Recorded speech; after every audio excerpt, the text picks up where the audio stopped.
Hello everyone, welcome back to my channel. তো আজকের ব্লগটা হবে বিয়ের ফুল ডিটেলস ব্লগ। তো এই ক্লিপটা ছিল সেই দিন যেদিন আমরা গিয়েছিলাম কনেকে দেখতে। তো আমাদের কোনো প্ল্যান ছিল না, হুট করেই চলে যাওয়া হয়েছিল। তো গিয়ে দেখি তারা আমাদের জন্য কিছু নাস্তা পানির ব্যবস্থা করেছে, তো আমরা সেগুলো শেষ করলাম। তারপর কথাবার্তা বলে ঠিক তারা পরদিন আসলো আমাদের বাসায়। তারপর এই দিনও কিন্তু বিয়ের কোনো প্ল্যানই ছিল না, তারা এসে শুধু দেখে যাবে এরকম প্ল্যান ছিল।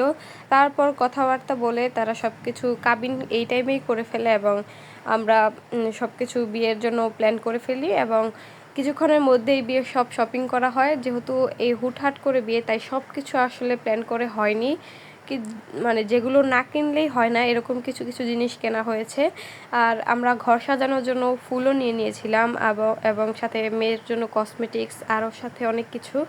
তারপর ঘর সাজিয়েছিলাম। তারপর ঘর সাজানো শেষ করে আমরা বিয়ের জন্য চলে যাচ্ছিলাম তো মেয়ের বাসায়। অলরেডি কিন্তু অনেক রাত হয়ে গিয়েছিল, এর জন্য কিন্তু গাড়িটাও সাজানো হয়নি। যাই হোক, আমরা সবাই রেডি শেডি হয়ে চলে গিয়েছিলাম। তারপর অনেক জোরে বৃষ্টি নামে, বৃষ্টির কারণে বিয়েটা পিছিয়ে যায়, একদম রাত 3টার দিকে বিয়ে হয়।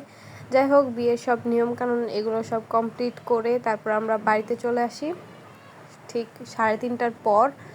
তো এটা হচ্ছে বিয়ের পর দিন ছেলে মেয়েকে হলুদ দিয়ে গোসল করানো হয়। তো এই টাইমে এই রিচুয়ালটা আমি আসলে সর্বপ্রথম দেখলাম। এবার এটা কেন করা হয় বা কোথায় কোথায় করা হয় তোমরা একটু কমেন্ট করে জানিয়ে দিও।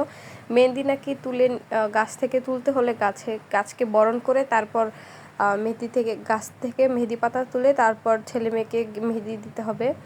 তো এখানে পান পাতা, তারপর আস্ত একটা সুপারি, ঘাস, ধান, তারপরে চাল, সরিষার তেল এগুলো দিয়ে তারপরে গাছকে বরণ করে তারপর এখান থেকে মেহেন্দি পাতা তোলা হয়েছিল। সব কিছু আসলে ডিটেলে ভিডিও করতে পারিনি, যখন একটু ফ্রি ছিলাম তখন টুকটাক ক্লিপ নিয়েছি ভিডিওর।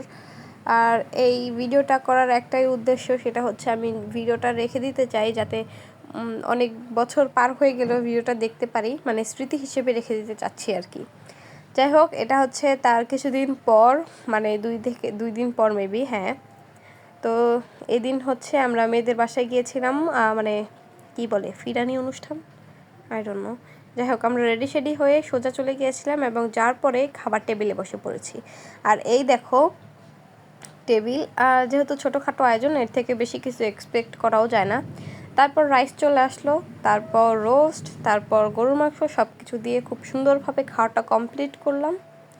খাওয়াটা মজা ছিল কিন্তু। যাই হোক, তারপর খাবার দাবার শেষ করে আমরা একটু ঘুরেছি, ছবি টবি তুলেছি, ছাদে গিয়েছিলাম। তারপর আর কি, এই আর কি। Thank you so much. আশা করছি ভিডিওটা ভালো লেগেছে।